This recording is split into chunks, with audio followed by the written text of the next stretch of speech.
The Nasty Collective Podcast. Yeah, I said the Nasty Collective Podcast. What we talking about? What's good, ladies and gents of the world? We're back at it with the Nasty Collective Podcast.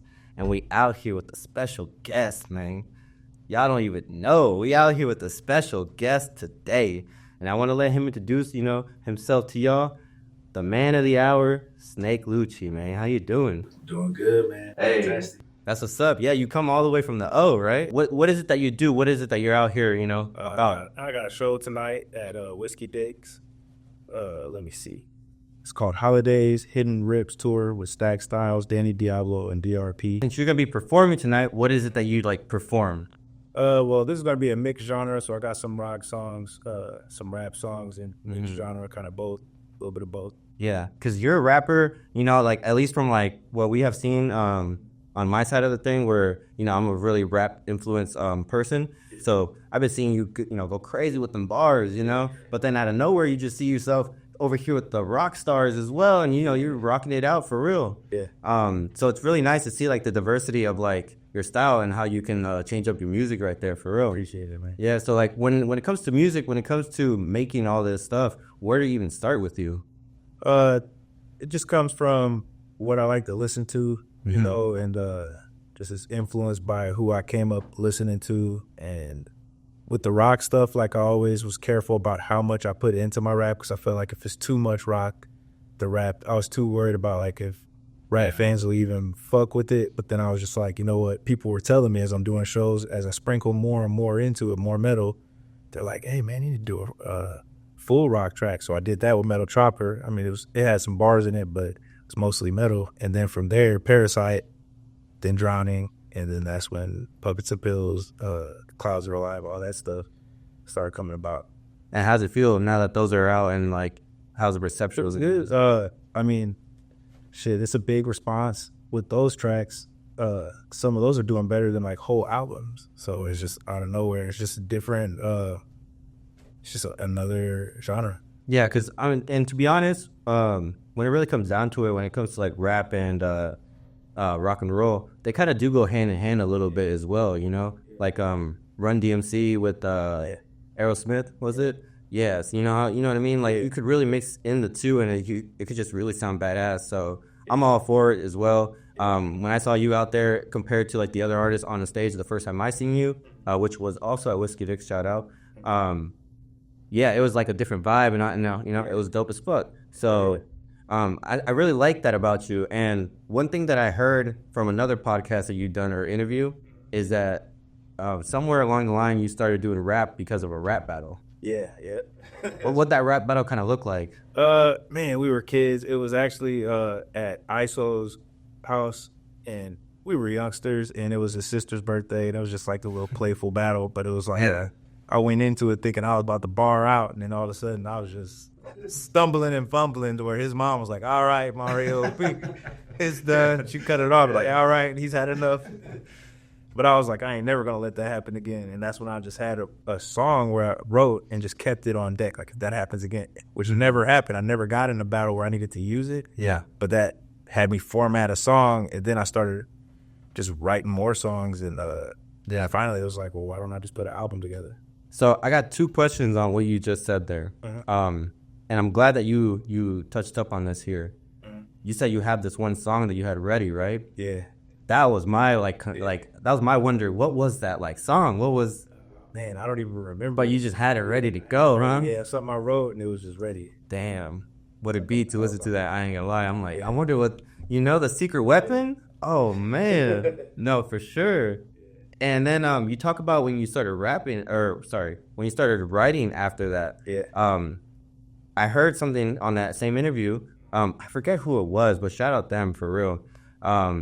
That you would leave spaces in between your bars when you would write. Kind of.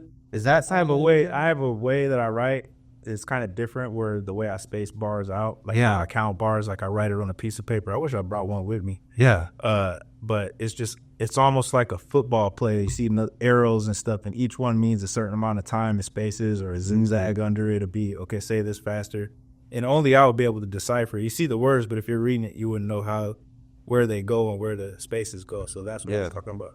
So on touching up on that as well, do you still do that? And what does the kind of style look like now compared to back then? So I do that same thing. And that's when you hear like ISO say I taught him how to rap. I can't say I taught him how to rap, but that's what I did was that format. It was like, okay, this is how you count bars. This is how you space them, and this way you can keep track. And if I'm not mistaken, he might still use some of that. I don't know.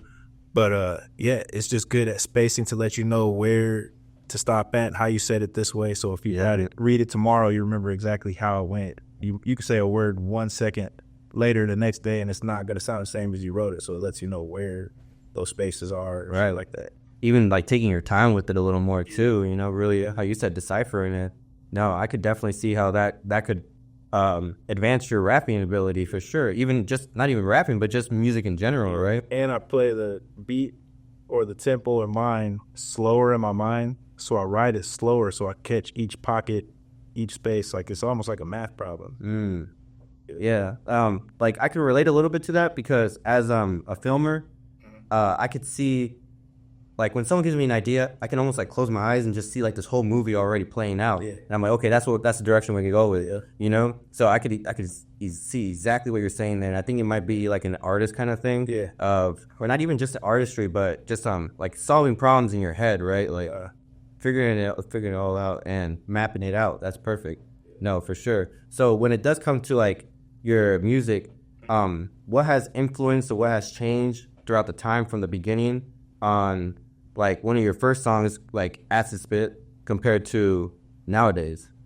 Man, I would say Acid Spit to now, the only thing that changed is I put more metal in it, I would say. Okay. But before that to then, I would say it changed with the times because back in the day I had a slow flow and a fast flow. So my slow flow was like an East Coast punchline, Cassidy style, Jadakiss type of style for the slow flow, and then the fast flow would be some twisted type shit. You see what I'm saying? Yeah. And that was my format before. Have some of those, sprinkle a couple metal ones, and have a chop the screw song at the end, and boom. That was the formula for every Snake House release.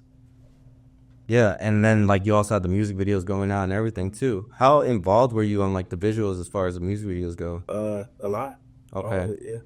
And what like where do these ideas come from? Just during the time? Some of these have been running gun. Like sometimes we just had the camera say we're gonna do something today, and we'll just be inspired by a scenery like that looks like a good spot, and come up with it as we go, or kind of have like a general concept. But a lot of them have been running gun.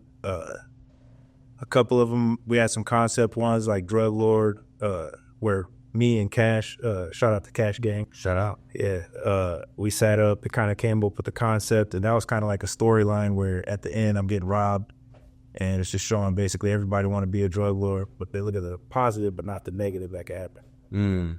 Yeah, I mean, you're really thinking about this. Yeah, no, that's what's up. Yeah. And as far as that goes, how driven do you feel as an artist out here in this industry? Pretty driven. Yeah? Yeah. Is there times where it's like up and down, or do you feel like it's always been on a skyrocket almost? I always keep it moving. There's times where it's slower, where just life happens, and you just got so much going on. But it's just something you gotta juggle. If you really want to do it, you gotta juggle with what you got. You know what I mean? Yeah. So like, not putting out as much videos, stuff like that, because I'm doing this or that. But I don't know. I think this year's going to be a lot better. I haven't really dropped an album in 2024. I've been working on this one I was going to drop, but I'm waiting till the new year to drop it now just because how they stack and calculate, for the year's worth. If I do it at the end, it's not going to look like much. Right. If I start in the beginning, then I got the whole year when they do the rap and all that shit. So I want to calculate my shit from the beginning of the year. Yeah. Smart tactics. So what I think I'm going to do is probably just drop another single and then drop the album maybe late December, mid-December. So you talk about these things that you're about to do, these moves that you're about to make.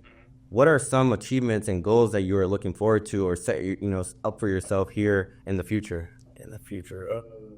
Whether it be 5, 10 years, I mean, you kind of let me know how it is. Just planting these seeds for I got a business mind, but it takes money to make money. So as I'm able to move forward with, I do tattoos and I do the music. So as I'm able to do more things at once, because I have so many ideas, once I'm able to do multiple at the same time and plant the seeds and they grow, it's just going to be a snowball effect. So, you know, I'm working on live streaming video games, Nice.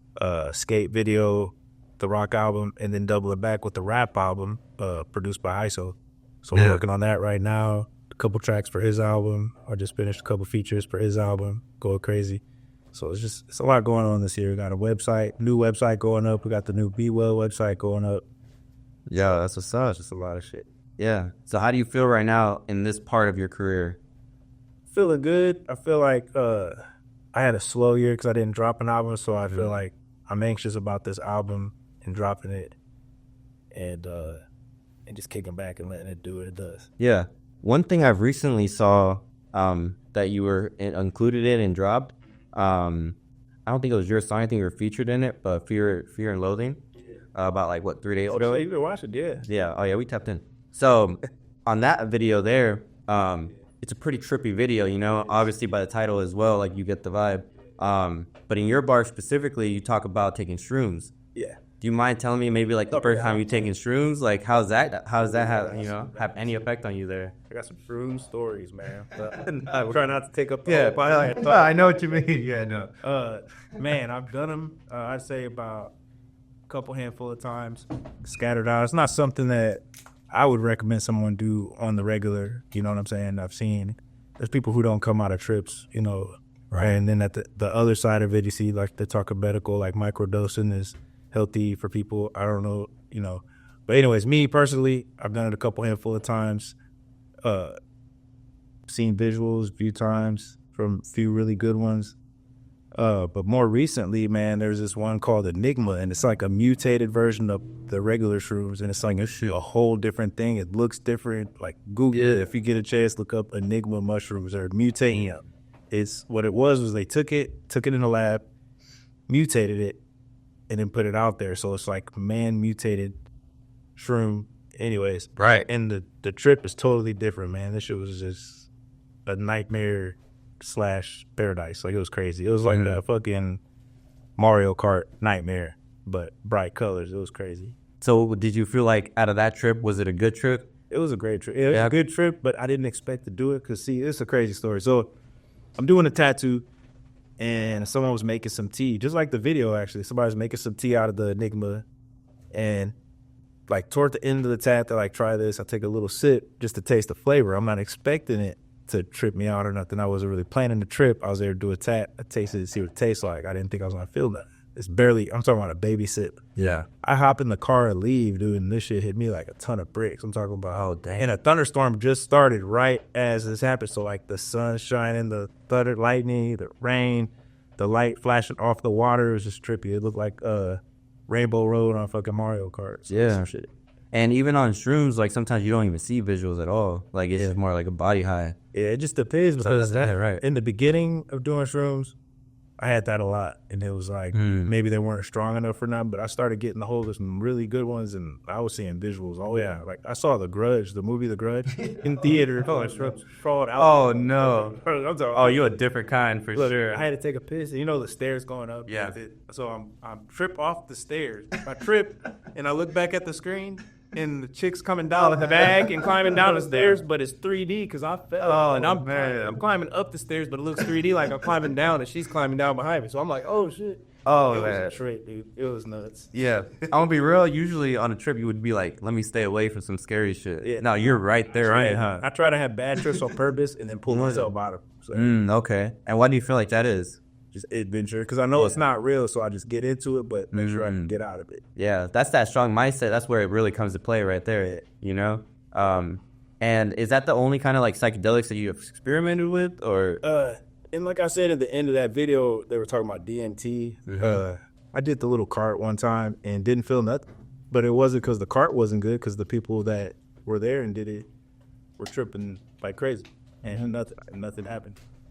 Yeah, I've heard that there is times where you don't break through, and you know, that's just person by person. Okay, hit it again. I'm talking about just blowing clouds, nothing. No, definitely. Even with psychedelics, like disclaimer out there too. Like, there's always that moment where you feel like, oh, everyone needs to try this. Everyone needs to try like seeing this stuff.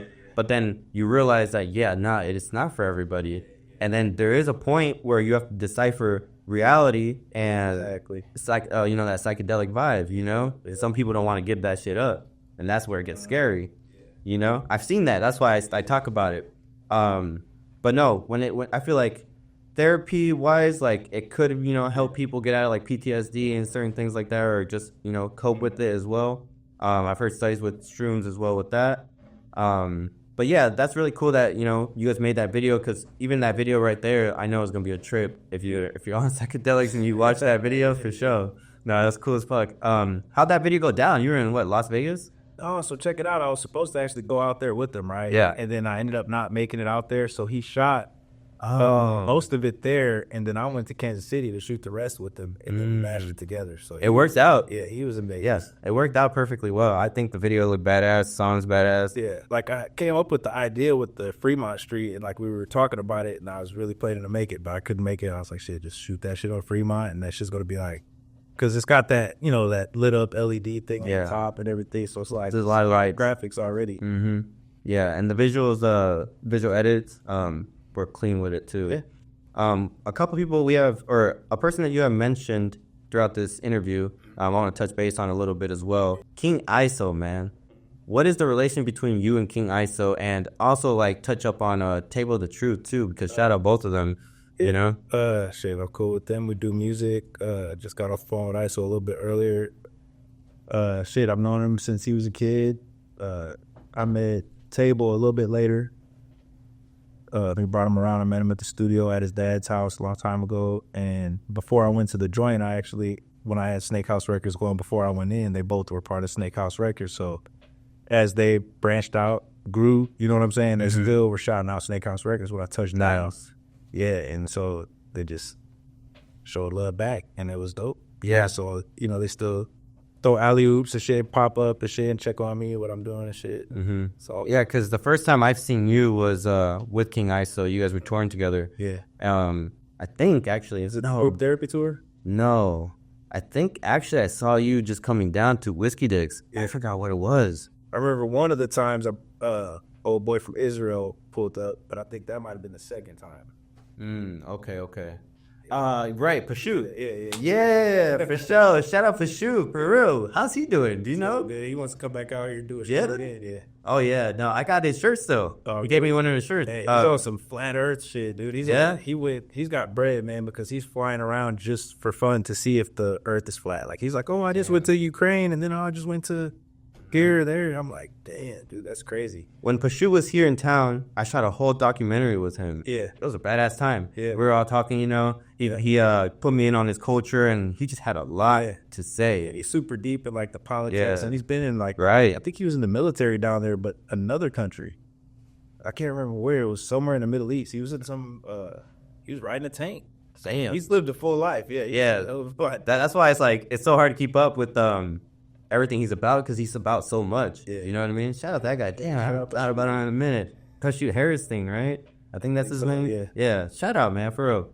But I think that's the first time I seen you. Yep. But yeah, shout out, you know, King ISO as well and Table of the Truth, because when I did see you guys all three together, that was a badass time. You know, that night was amazing. You guys did your thing, you know, for sure. I want to touch up a little bit on, you said you were locked up. You were locked away for a little while. Yeah. How long was that? 8.5 years. Okay, and how was that? Let me hear a little bit about 8.5 years, right? No, for sure. But I mean, so this is what happened. So I had two different state numbers, and they ran them wild. So it's like I had my Nebraska time, and then my Iowa time doesn't start till I get there, which I don't know when that is, because I got a parole to my detainer, but my parole, you know, if I get in trouble, it keeps moving and moving. So it's all dead time until I get to my detainer. Damn. Then I know when I get out. So the whole time, I really don't know when I'm getting out. You know what I'm saying?